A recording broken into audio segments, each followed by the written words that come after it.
You might ask yourself why the orders we showed in part 1 are so important for our fall of the Cabal. Well, you know the expression, know thy enemy? In order to understand the magnificence of their elite plan and the magnitude of their evil intent, we must first identify whom we are dealing with here. There is so much misinformation going around, not only on the internet, but also in our history books. That, by the way, were never written by neutral observers, but always by the winners.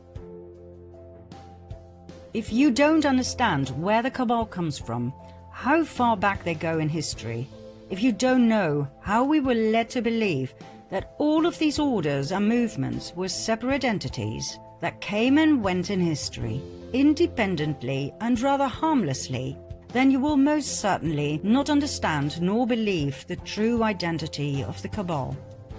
You will miss the fact that we find ourselves at the final stage of their master plan. And if you don't fully comprehend in which danger we find ourselves, you will not know what to do at the moment suprême. That is why we make this documentary, so you can wake up, see through all the lies, and take action to claim your sovereignty back. That's when you'll understand what we said in the previous series. History books will have to be rewritten. Okay, let's see where and when our two storylines meet, shall we? It was in 1748 in southern Germany, Bavaria, in a small town called Ingolstadt. A boy was born. His name was Johann Adam Weishaupt. At the age of 5, his father died. The Jesuits took him under their wings and groomed Adam, who turned out to be a highly intelligent and strong-minded individual, to become a professor in canon law at the Jesuit University of Ingolstadt. He rewrote ancient historical documents in which the ideology of Lucifer would eventually lead to the complete control of the world.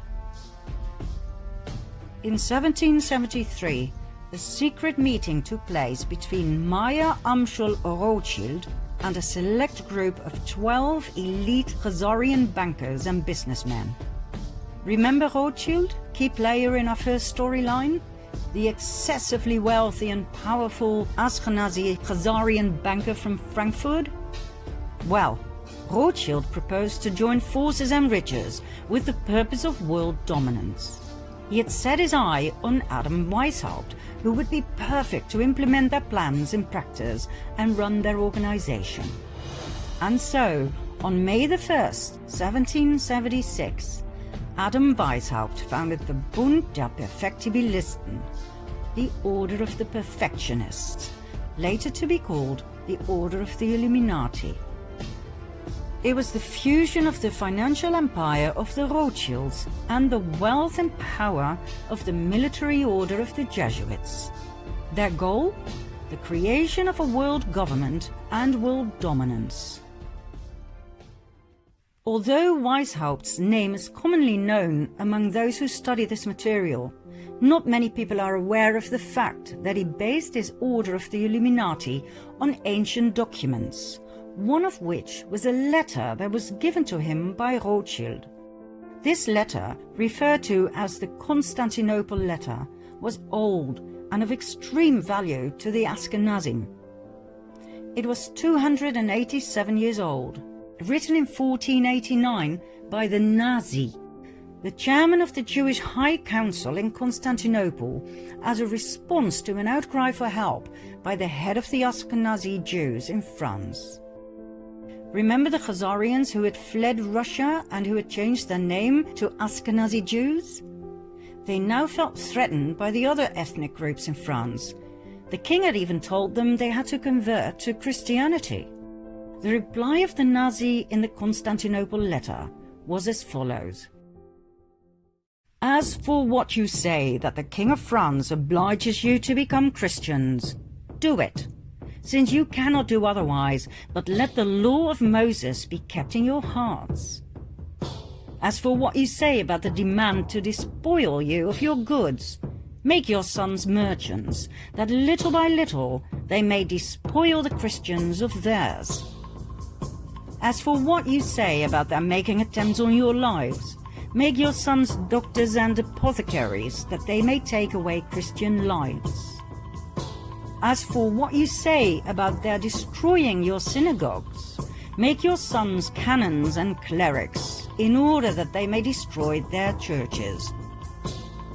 As for the many other vexations you complain of, arrange that your sons become advocates and lawyers, and see that they always mix themselves up with the affairs of state, in order that by putting Christians under your yoke, you may dominate the world and be avenged on them. Do not swerve from this order we give you, for you will find by experience that, humiliated as you are now, you will reach the actuality of power. In other words, they were told to fake a make-believe conversion and to infiltrate every aspect of society: commerce, medicine, religion, and legislation, with the sole purpose of revenge and destruction. How Khazarian.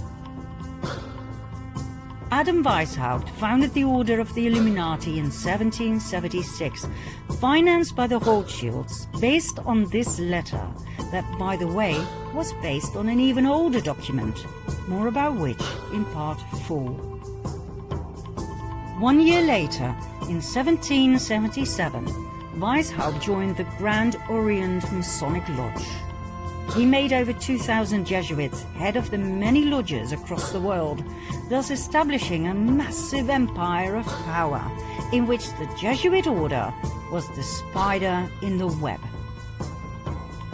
Weishaupt then officially left the Jesuit order, so that no suspicion would ever be drawn to the involvement of the Roman Catholic Church and the Jesuit Council in the illustrious plans of the Illuminati. The Rothschilds used their riches to finance wars, as they had found out that by financing both sides of each and every war, they would always win financially. They knew no scruples, no mercy. The alliance of the Luciferian Khazars and the Jesuit order had only just begun. Their goals? Personal gain, wealth and power. The submission of the royal families, the annihilation of the infidels, Protestants, Calvinists, atheists, Muslims, Jews, in other words, the destruction of all religions except the Roman Catholic faith. The destruction of all governments, world dominance of the Pope, and revenge. Revenge on each and every one who had ever betrayed them. Revenge on Russia, first and foremost, the country that had expelled the Khazars. But not only that. Remember the vengeance of the Jesuits on the Pope, who had betrayed them? Well, they weren't done just yet. For the European kings of France, Spain, England, Austria, and so on, who had banned the Jesuit order, were about to have a taste of their wrath. The first pawn the Illuminati alliance put forward was Napoleon Bonaparte. The fact that the French Revolution was indeed orchestrated by elite secret societies was documented and proven by the French Jesuit Augustin Barruel. He wrote an influential account in which he focused in particular on Adam Weishaupt, founder of the Order of the Illuminati. According to Barruel, the French Revolution was orchestrated by Freemasons and philosophers like Voltaire and Montesquieu. We'll get back to Barruel in a later stage, so remember his name. Napoleon's advisor was a Jesuit, Emmanuel Sillet. He advised Napoleon on where to go and what to do. In today's language, we would call Sillet his handler. According to many historians and researchers, the Jesuits were the ones who orchestrated and directed the French Revolution and the outcome. Napoleon was a Masonic Grand Master. He was chosen and initiated by the order to play a key role in their planned revolution. Napoleon's brother, Louis Bonaparte, was made Grand Master of the Grand Orient of France. His wife Josephine was a member of the Mason Rite of Adoption. Under Napoleon's rule, the number of lodges in France grew from 300 to 1,220. Napoleon was a puppet of the Cabal. We were led to believe he was the front man, but he was not. The hidden hand that some historians believe was to cover an ulcer, seriously, was actually a common Masonic gesture called the Sign of the Master of the Second Veil. Many world leaders have shown this sign throughout the ages. The French Revolution started in 1789 and lasted for 10 long and bloody years of absolute terror. It was the master plan of the Jesuit Council to take revenge on France, to destabilize the country through war, and to destroy the French crown. Their tool? The Jacobins, an extremist political movement founded by none other than Napoleon's advisor, the Jesuit Sieyès. The Jacobins caused mayhem across France, rioting, plundering, murdering everyone who stood in their way. They left behind a trail of death and destruction wherever they went. The Jesuit plan worked. The guillotines worked overtime.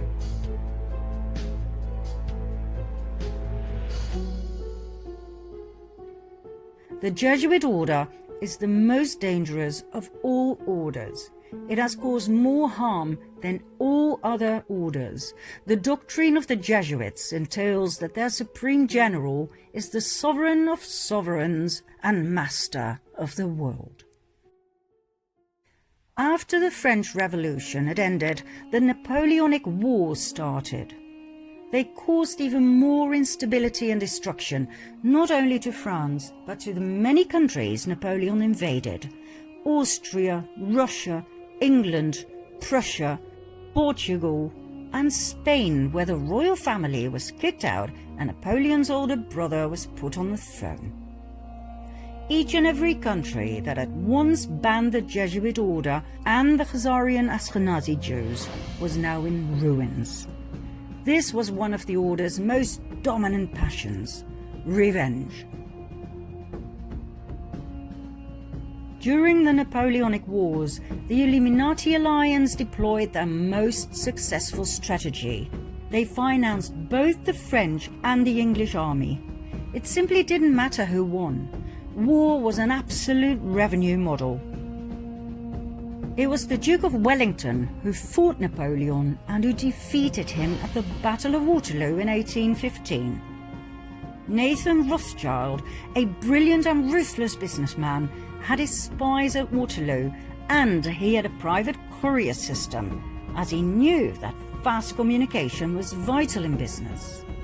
When it was clear that Napoleon had been defeated, the message was immediately sent to Rothschild, who received the news 2 days prior to anyone else. He then made a brilliant move at the London Stock Exchange. Instead of buying English bonds, the gilts, he sold those he had. The other traders noticed and drew the erroneous conclusion that Napoleon must have won the war. They immediately sold their bonds as well, causing the gilt price to drop dramatically. That was the moment Rothschild made his move. He bought all the gilts he could lay his hands on at a very low price. By the time the others had noticed and frantically started buying again, Nathan Rothschild was excessively rich. The King of England, George III, was now heavily indebted to Nathan Rothschild, who had financed his wars. Not only had the king to pay back his debts, he had to pay interest on top of it. He was now in the pocket of the Rothschilds. I care not what puppet is placed on the throne of England to rule the empire. The man who controls Britain's money supply controls the British Empire, and I control the money supply. Next, 1914. The Illuminati alliance, that we shall refer to as the Cabal from now on, simply because it's short and to the point, caused World War I, a war initially solely between Austro-Hungary, a dual empire of Austria and Hungary on the one side, and Serbia on the other. What happened? The ruler of Austro-Hungary, Emperor Franz Joseph I, had no successor to the throne, as his only son had committed suicide. His nephew, Franz Ferdinand, became heir to the throne. But his ideas about politics were very different from his uncle's. Franz Ferdinand wanted to decentralize. He wanted autonomy for the various ethnic groups. He wanted to incorporate Serbia into the dual empire as a political entity equal to Hungary and Austria. He was a thorn in the eye of his uncle, the emperor. Although raised in the Jesuit image of his father and uncle, he had a mind of his own. He refused to adopt his uncle's political vision, and he married the woman he loved, which was so not done within the elite. At the time of extreme internal unrest, the emperor sent his nephew to the border with Serbia, where he and his wife Sophie were murdered. According to the official narrative, it was the Serbian Gavrilo Princip who pulled the trigger, and so Austro-Hungary declared war on Serbia. Germany joined forces with Austro-Hungary. England, France, Russia, and later Italy, Romania, Bulgaria, and former Turkey, the Ottoman Empire, came to the aid of Serbia. We all know the results. 4 horror years in trenches, 9 million killed. Germany was in ruins, and that was precisely what the Jesuits had aimed for, as Germany was mostly Protestant. You may remember what it said in the Jesuit oath about Protestants. They would do absolutely anything to destroy their horrible race forever. Some historians may question or even deny the Jesuit background of the rulers of Austro-Hungary, which is odd, as they were prominent members of several Jesuit suborders, such as the Supreme Order of Christ. Emperor Franz Joseph was so high up in the Jesuit council that he was authorized to grant titles such as Prince and Grand Master. In 1880, for instance, he granted this title of Prince of the Holy Roman Empire to the Grand Masters of the Order of Malta. He even founded his own order, the Imperial Austrian Order of Franz Joseph. I promise to go deeper into these orders, plus the evidence of their Jesuit connection, in a later episode. For now, we'll leave it here, as we don't want to get lost in history. After all, we still have to cover the Russian Revolution and World War II in a way it wasn't brought to you in school, I promise.